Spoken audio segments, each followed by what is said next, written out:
नमस्कार, news nation digital के हमारे इस खास एपिसोड खबर है दुनिया की में आपका स्वागत है। मैं हूं सुमित कुमार दुबे।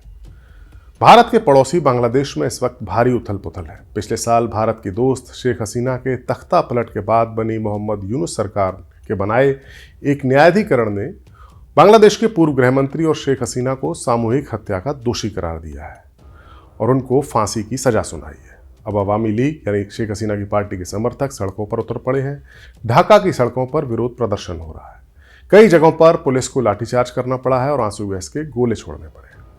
मीडिया रिपोर्ट्स के मुताबिक इस हिंसा में अब तक 2 लोगों के मारे जाने की खबर है। जब से शेख हसीना का तख्ता पलट हुआ है तब से वो भारत में रह रही है। बांग्लादेश के विदेश मंत्रालय ने भारत सरकार से शेख हसीना को प्रत्यर्पित करने का औपचारिक अनुरोध भेजने का ऐलान किया है। मंत्रालय ने कहा है कि मानवता विरुद्ध दोषी ठहराए गए व्यक्तियों को शरण देना किसी भी देश का गैर दोस्ताना कदम होगा, यानी इशारा भारत के लिए। दोनों देशों के बीच 2016 की प्रत्यर्पण संधि का हवाला दिया गया है। हालांकि भारत के विदेश मंत्रालय ने जो जवाब दिया है उससे लगता नहीं कि भारत शेख हसीना को बांग्लादेश में फांसी की सजा पाने के लिए भेजेगा।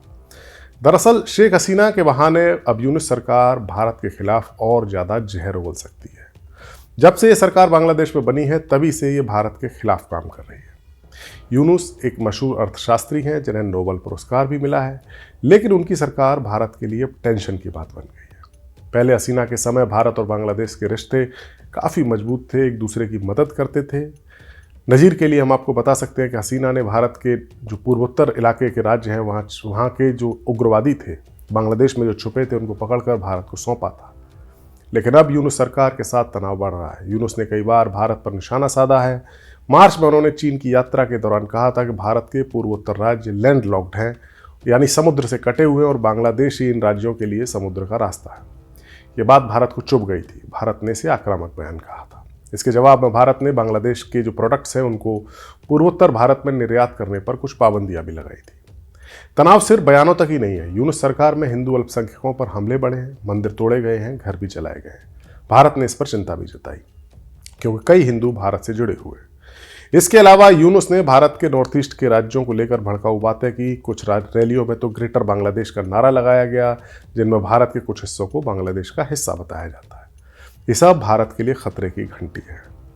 1971 जब बांग्लादेश बना था, भारत की फौज ने जंग लड़कर पाकिस्तान से बांग्लादेश को आज़ाद कराया था। तब से पाकिस्तान और बांग्लादेश के रिश्ते बेहद ठंडे थे। लेकिन अब यूनुस सरकार ने भारत के दुश्मन पाकिस्तान से दोस्ती बढ़ा ली है। हाल ही में पाकिस्तान के joint chief of staff committee के चेयरमैन जनरल साहिर शमशाद मिर्जा ढाका के दौरे पर पहुंचे थे। उन्होंने यूनुस से मुलाकात की। दोनों ने व्यापार, निवेश और मिलिट्री कोऑपरेशन पर बात की। यूनुस ने कहा कि दोनों देश एक दूसरे की मदद करेंगे, लेकिन सबसे विवादास्पद बात इस मीटिंग में तब हुई जब यूनुस ने जनरल मिर्जा को एक किताब गिफ्ट की और उस किताब के कवर पर एक नक्शा था जिसमें भारत के पूर्वोत्तर के हिस्से को बांग्लादेश का हिस्सा दिखाया गया था। ये नक्शा भारत की सीमाओं पर हमले जैसा था। भारत की सुरक्षा के जानकारों का कहना है कि पाकिस्तान की आईएसआई की ये साजिश भी हो सकती है। आईएसआई पहले भी बांग्लादेश की धरती से भारत विरोधी एक्टिविटीज चलाती रही है। अब दोनों देशों के बीच मिलिट्री कोऑपरेशन भी बढ़ रहा है। पाकिस्तान का एक युद्धपोत ढाका पहुंचा जो 1971 के बाद पहली बार हुआ। व्यापार के समझौते भी हुए। भारत इसे अपने खिलाफ एक गठजोड़ मानता है। इससे नॉर्थ ईस्ट में उग्रवादी समूहों को मदद मिल सकती है जो पहले बांग्लादेश में छिपते थे।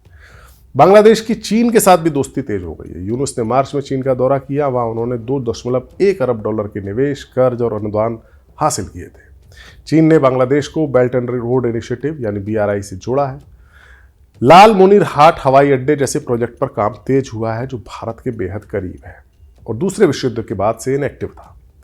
चीन बांग्लादेश को आर्थिक मदद दे रहा है, लेकिन इसके पीछे का रणनीतिक मकसद है। चीन भारत के नॉर्थ ईस्ट पर नजर रखता है। वो सिलीगुड़ी कॉरिडोर को कमजोर करना चाहता है।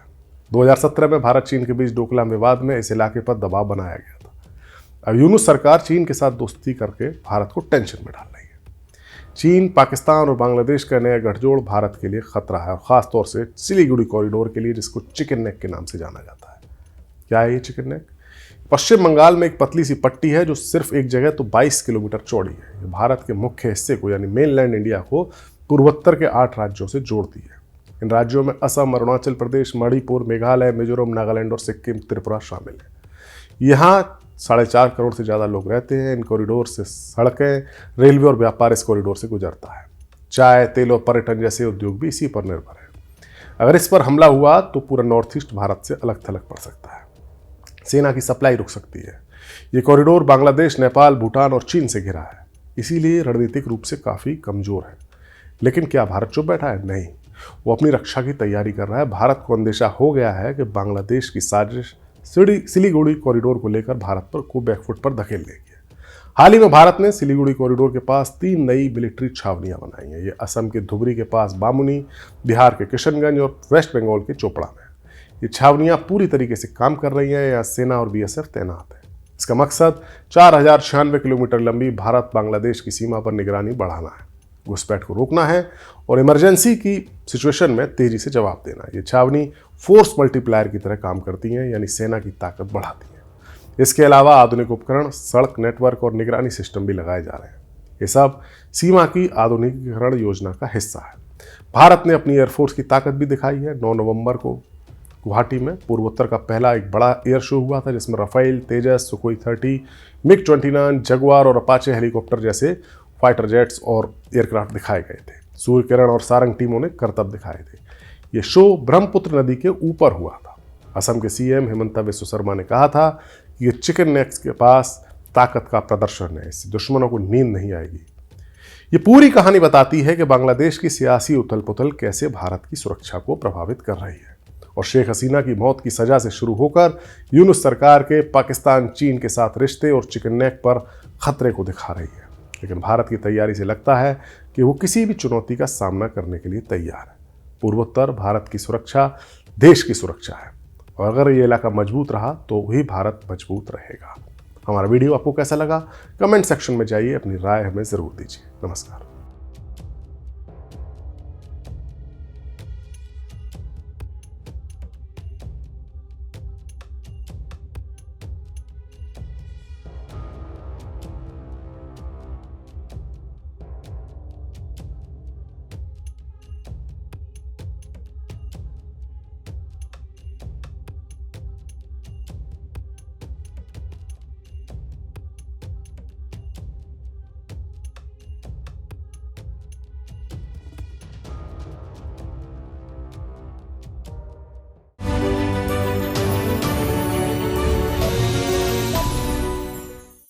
जहाँ भक्ति है हर शब्द में, कथाओं में छुपे हैं दिव्य रहस्य और ज्योतिष देता है जीवन को दिशा। धर्म से जुड़ी हर बातों को जानने के लिए हमारे चैनल स्तुति को सब्सक्राइब करें। चैनल पर जाने के लिए इस लिंक पर क्लिक करें।